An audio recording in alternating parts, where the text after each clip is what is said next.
Hello everyone, our geopolitical analysis for the day. Today's global affairs are no longer about clear victories, fixed alliances, or predictable outcomes. What we are witnessing instead is a world where power is exercised, tested, and withdrawn simultaneously. This report looks at the current global moment not through headlines but through patterns. How states act, how institutions weaken, how uncertainty is being normalized across regions. The United States and the new use of power. The United States is undergoing a visible shift in how it exercises global influence. Recent actions related to Venezuela, including pressure on Venezuelan president and intensified diplomatic confrontation, have drawn strong reactions from Russia, China, Brazil, Mexico, and multiple Latin American states. The criticism is not merely about Venezuela, it reflects a broader concern, the erosion of sovereignty norms.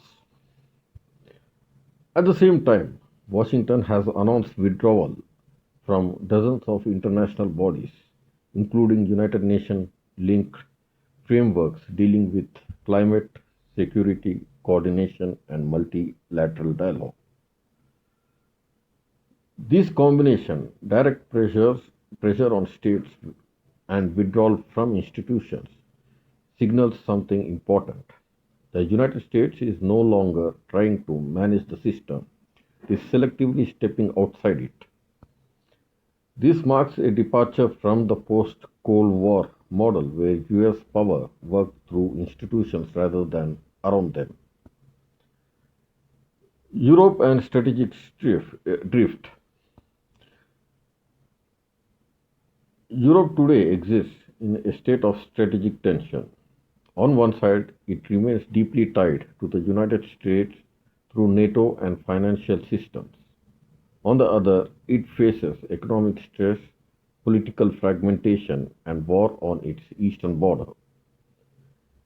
The Russia Ukraine war continues with no clear endgame. Weapons flow, sanctions persist, and escalation is controlled, but not resolved. European leaders increasingly acknowledge a difficult truth. Institutions can slow conflict, but they cannot end it without power alignment. This is why European diplomacy is expanding beyond the Atlantic axis.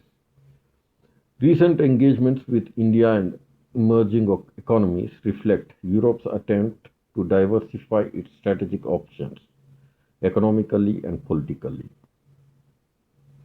India and multipolar middle. India occupies a unique position in the global order.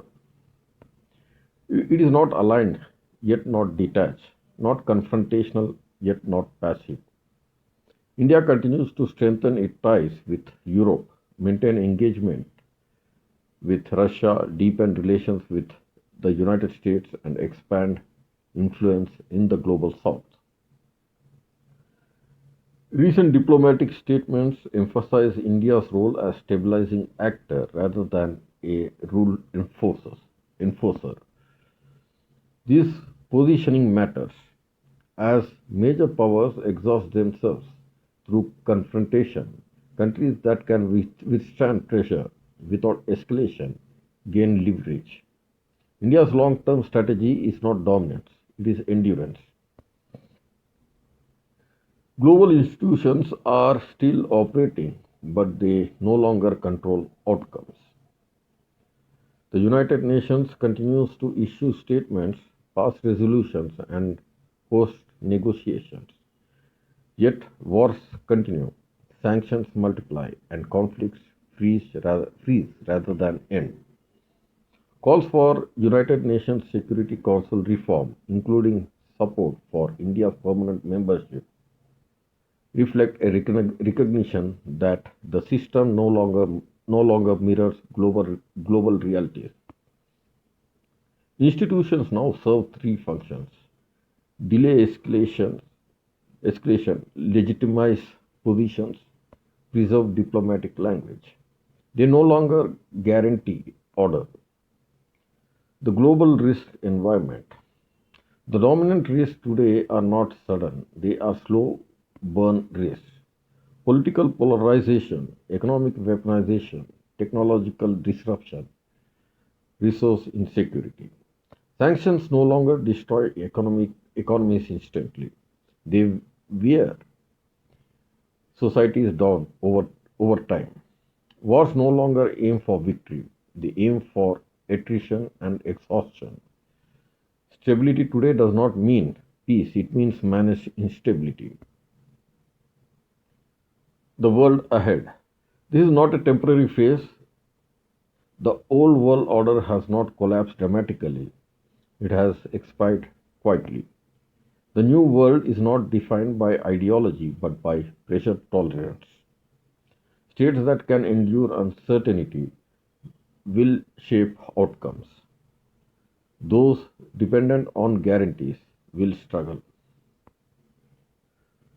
Global affairs today are not about who is right, they are about who can last. Power is no longer announced, it is applied, withdrawn, and reapplied. This is the world we are entering. Not louder, not faster, but harder to read, harder to predict, and harder to control.